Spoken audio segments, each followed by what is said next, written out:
Olá, tudo bem? Como é que vocês estão? Desejar aí a todos vocês as bênçãos do nosso Senhor Jesus, muita paz, que o Senhor Jesus possa estar abençoando aí o seu lar, sua família, seus negócios. E a história de hoje, nós havíamos comentado na última história, só lembrando, recordando a história anterior, nós falamos sobre a queda de Lúcifer, um anjo que caiu do céu. Mas depois disso, o que aconteceu? É a sequência da história anterior. Então, vamos de história? Mas antes de nós iniciarmos a nossa história, eu quero pedir novamente para vocês um grande favor de estar aí comentando nos nossos vídeos, nas nossas postagens, curtindo, deixando o seu like ou o seu dislike conforme a vontade de vocês, não tem problema nenhum, compartilhando e se inscrevendo no nosso canal para que o nosso conteúdo chegue para mais pessoas. Ok? Dito isto, vamos para a história. Então, a nossa história de hoje, nós vamos falar a respeito de uma serpente falante. É sério isso? Vocês já ouviram falar? Já ouviram alguma vez de um animal que tenha falado ou que fale? Na verdade, nós temos duas histórias na Bíblia em que nos conta a respeito de animais que tenham falado. Uma é a história de Balaão, o seu jumento, que essa história vai ficar para uma outra oportunidade. Você conhece essa história do jumento? Não? Comente aí, se vocês já ouviram falar dessa história do jumento que conversou com o seu senhorio, com o profeta Balaão. E a história de hoje é a respeito de uma serpente que também aparentemente tenha falado. Então vamos de história. Lúcifer foi expulso do céu. E Apocalipse vai falar, ai de ti terra, porque aí vai o grande dragão, a antiga serpente, cheio de ira, porque sabe que pouco tempo lhe resta. Então, ele veio para cá, para o nosso mundo recém-criado. Vamos lá, então. Olha só, Gênesis, a história está baseada lá na semana da criação. Gênesis capítulo 1, 29, diz assim, ó. E disse Deus ainda, eis que vos tenho dado todas as ervas que dão semente e que se acham na superfície de toda a terra e de todas as árvores em que há fruto e que dê semente, isso vos será por mantimento. Agora, capítulo 2, vê só, capítulo 2, verso 8. E plantou o Senhor Deus um jardim do Éden, na direção do Oriente, e pôs nele o homem que havia formado.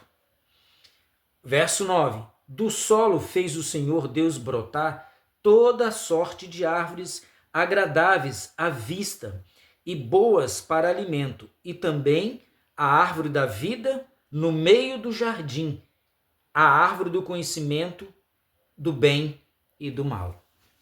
Então Deus criou toda a natureza, criou a árvore da vida e criou uma outra árvore, fez brotar, fez surgir, Deus mandou e as coisas foram surgindo, né? Uma árvore, um fruto que se chama a árvore do conhecimento do bem e do mal.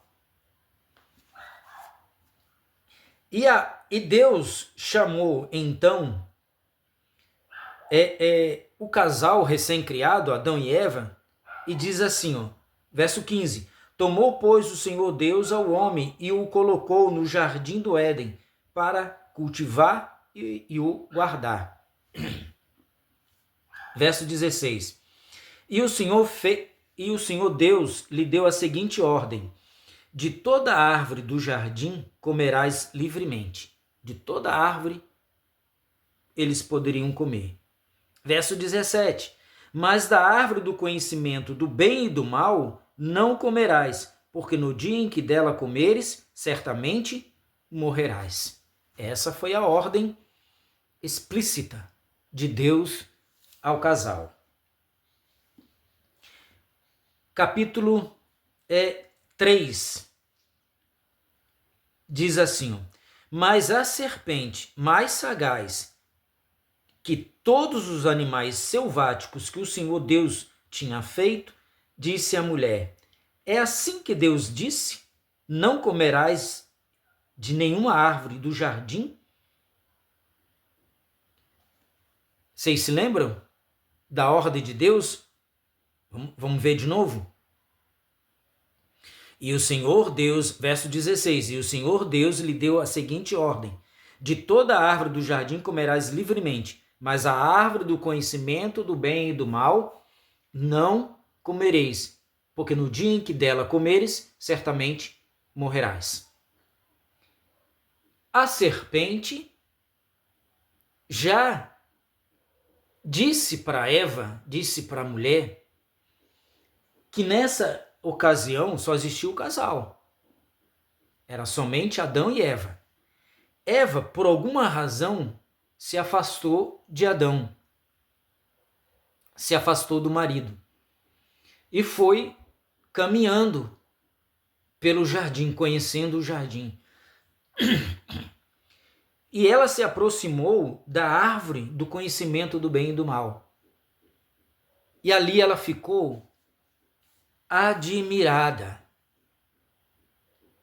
com duas coisas, aliás, três coisas. O fruto era belíssimo e agradável, chamava atenção. E também chamou-lhe sua atenção a serpente. A serpente não era como a serpente que nós conhecemos hoje. A serpente, ela era um dos animais mais fantásticos que existia, que Deus havia criado. Bela. As suas escamas brilhavam com os raios de sol. E provavelmente, diz os historiadores e os eruditos, que provavelmente a serpente tinham asas, não rastejavam. Tanto que o castigo que Deus vai pronunciar para a serpente é que agora, ela, a partir daquele momento em que Adão e Eva pecaram, Deus pronuncia, né, a sentença a Adão e Eva, o que ia ocorrer, a consequência do erro, mas também pronuncia um castigo, uma sequência de castigo para a serpente. E um desses é que, a partir daquele momento, ela ia rastejar. Então, peraí. Então, antes ela não rastejava? Essa é uma das ideias, das hipóteses que nos leva a acreditar, a crer que realmente ela tinha asas. E a Eva estava ali diante desse animal fantástico. Por si só, já era um animal incrível. Mas, de repente, enquanto Eva estava ali admirando o fruto do conhecimento do bem e do mal, a serpente então começa a falar com Eva, com a mulher, e lhe pergunta: foi assim que Deus disse? Não comerás de nenhuma árvore que tem no jardim? E então Eva corrigiu foi corrigir a serpente. Primeiro erro, segundo erro, para dizer a verdade, né? Eva foi infeliz naquele dia, uma sorte de erros ela foi cometendo. Se afastou do marido, ela se aproximou da árvore do conhecimento do bem e do mal, ficou ali admirando. É errado? Papai e mamãe, ou você, enfim, ouviu dizer não faça, nem se aproxima. Com coisa errada, a gente nem para ficar olhando, ficar admirando. Porque é o primeiro erro da sequência. E ali estava Eva admirando aquele fruto que Deus havia falado, não coma. E ela desejou. Ela quis. A história nos conta que ela diz, vendo a mulher que o fruto era desejável, e agora ela também foi conversar com a serpente. E Deus havia alertado para que só conversasse ali com os anjos, imagina, conversar com alguém estranho, com alguém que não era do seu círculo, com um animal que ela não tinha visto nenhum animal falar. Então, já era sabido de que algo estava errado naquela história. E uma história que começa errado não pode terminar certo, ok? Então a serpente diz, e a mulher responde, do fruto de todas as árvores do jardim podemos comer. Eva corrige a serpente, verso 2. Verso 3, mas do fruto da árvore que está no meio do jardim, disse Deus, dela não comereis nem tocareis nele, para que não morrais. Deus não falou isso. Eva acrescentou algo na palavra de Deus, algo que Deus não falou. E Apocalipse vai dizer, tem um verso, Apocalipse no final, capítulo 22 de Apocalipse, lá no finalzinho, se não me falha a memória, verso 18 e 19, vai dizer, se acrescentar algo na palavra de Deus, Deus vai acrescentar os flagelos, as pragas. Se tirar, Deus vai tirar o direito de se alimentar da árvore, do fruto da árvore da vida. E Eva acrescentou. Deus disse, não comereis, porque no dia em que dele comer, certamente morrereis. Mas aí ela acrescenta, ela diz, não pode comer e nem tocar nele, porque se tocar vai morrer. Foi isso que Deus disse. A serpente, mas a serpente então disse assim, então a serpente disse à mulher, é certo que não vai morrer. E essa mentira aqui do diabo tem se propagado pelo mundo. Muitas pessoas hoje têm ensinado, acreditado que a serpente tinha razão, que o ser humano não morre.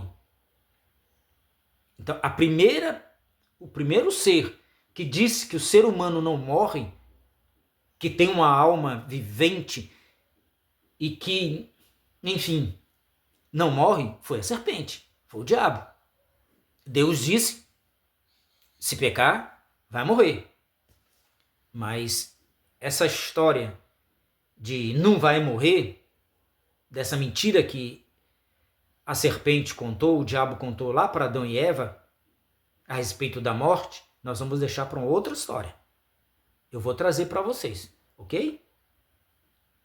Então a serpente disse à mulher, certo que não morrereis, porque Deus sabe, no dia em que dele comerdes, se vos abrirão os olhos, e como Deus sereis conhecedores do bem e do mal. Então aqui a serpente dá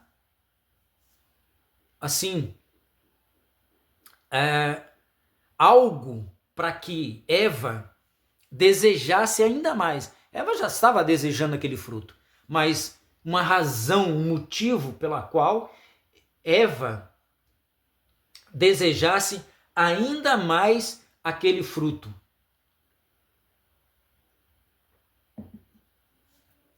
É ser igual a Deus. Vocês se lembram na história passada? O ser que queria ser igual a Deus? Vocês se lembram? Lúcifer, que foi expulso do céu justamente por causa disso. Porque que ele queria tomar o lugar de Deus. Agora ele passa para o ser humano a ideia de que nós podemos ser igual a Deus. Desejo do coração dele. Pode comer. Não vai morrer. Pode comer. Você vai ser igual a Deus. E continua. Olha o verso 6. Vendo a mulher que a árvore era boa para se comer, agradável aos olhos, e a árvore era desejável para dar entendimento, porque o diabo falou isso para ela, coma, porque você vai ser igual a Deus, conhecedora do bem e do mal. Afinal, que vantagem tem de conhecer o mal? Porque até então, Adão e Eva só conheciam o bem, o lado bom das coisas. Mas agora, o diabo incute no pensamento da mulher que conhecer o mal é algo bom, porque vai ser igual a Deus. Deus é Deus. E Deus conhece tanto o bem quanto o mal. Deus conhece o dia de ontem, de hoje e o de amanhã. Deus é conhecedor e sabedor de todas as coisas. Mas que vantagem tem para o ser humano conhecer o mal?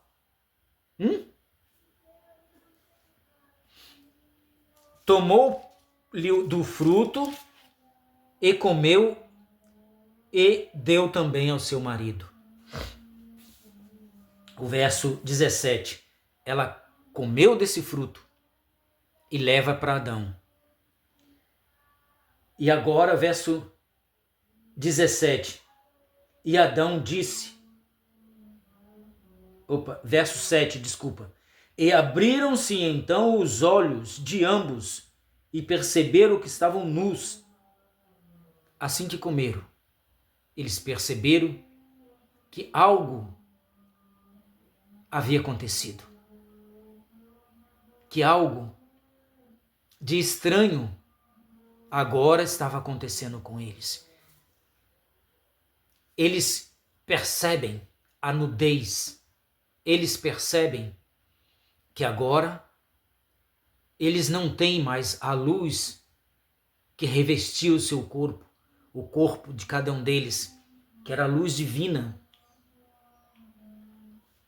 Eles agora percebem que eles não são mais inocentes, não são criaturas mais inocentes, que agora eles conhecem o mal.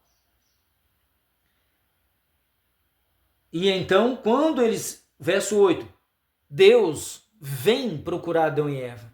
Deus fazia isso todos os dias, de manhã e à tarde, diz que na viração do dia, quando o dia ia terminando. Vinha conversar com o casal. E Deus chama a Adão. Adão, Adão, onde você está, Adão?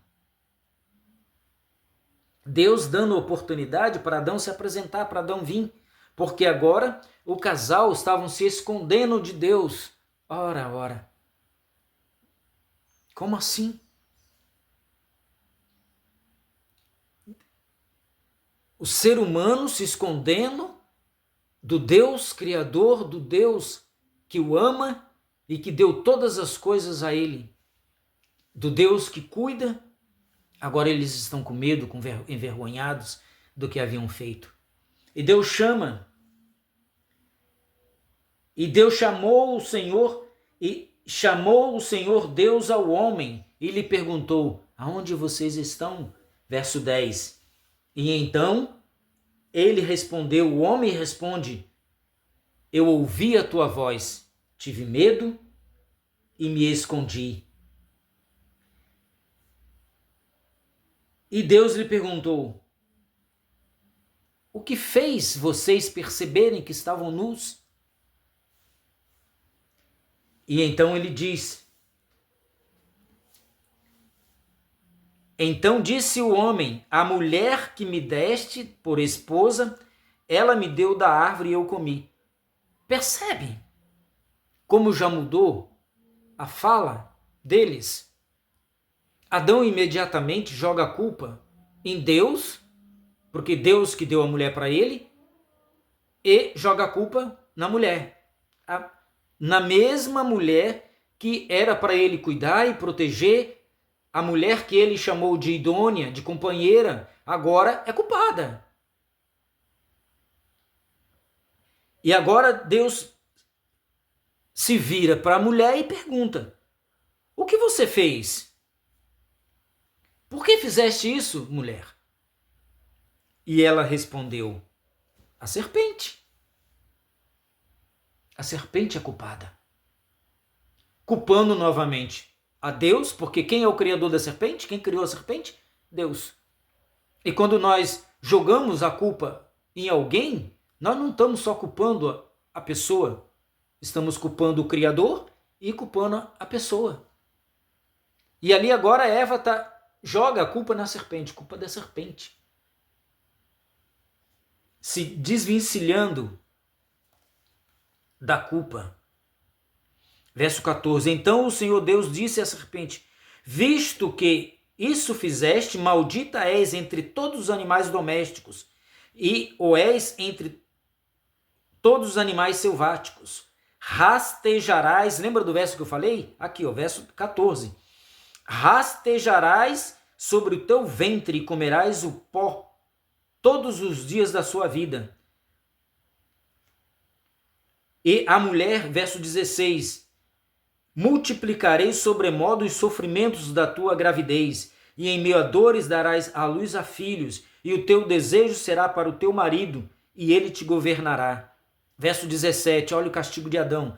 E a Adão disse: visto que atendeste à voz da tua mulher e comeste da árvore que eu lhe ordenara que não comesses, maldita é a terra por tua causa, e em fadigas obterás dela o sustento durante os dias da sua vida. Ela vai produzir, meu amigo, minha amiga, a terra era um paraíso. A terra saiu das mãos do Criador perfeita. Não havia absolutamente nada que incomodasse o ser humano. O sol não incomodava, chuva não incomodava. Para dizer a verdade, nem existia chuva, ok? A chuva, o que molhava as plantas, era apenas um orvalho durante a noite que molhava as plantas e era suficiente para manter toda a plantação, todas as ervas, esse orvalho. Não havia ervas daninhas, não havia espinhos, não havia absolutamente nada que incomodasse. E agora Deus começa a dizer, para castigo do ser humano por causa do pecado deles, verso 18, ela produzirá também cardos e abrolhos, e tu comerás a erva do campo, no suor do seu rosto comerás o teu pão, até que tornes a terra, pois dela foste formado, porque tu és pó e ao pó tornarás. Então, Deus novamente repete a sentença lá, se comer vai morrer, né? Aqui Deus nesse verso está dizendo, foram feitos do pó e do pó vai voltar. É o que acontece. E então Deus expulsa o casal do Éden, coloca anjos na entrada do Éden.